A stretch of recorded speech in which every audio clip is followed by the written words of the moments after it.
All right, so I got these things. I'm not quite sure what they are. They're called PopTech Dashboard Sticky Pad for Suction Cup Mounts. So I guess that's what they are right there. And you can use these on your dashboard. There's more stuff in here. Got some cleaning things to wipe your dashboard with. And yeah, there it is. And then you stick these on your dashboard, and then you can put your suction cup on it. So let me show you how it works. I'll just get one out.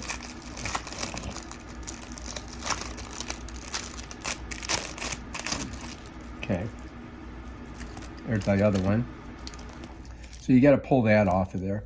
And on this part here, you just pull it off, right? And then you stick it down, okay? You follows me?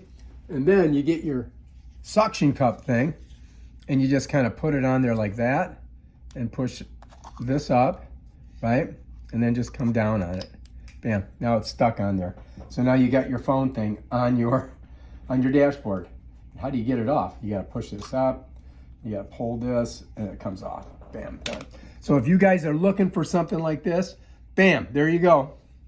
You got it right here. You can get it on Amazon, and it's called the PopTech. PopTech. PopTech. Go get one, or two, or three. All right, if you like this video, subscribe to my channel and check out my other awesome videos where I show you stuff like this. Oh my gosh.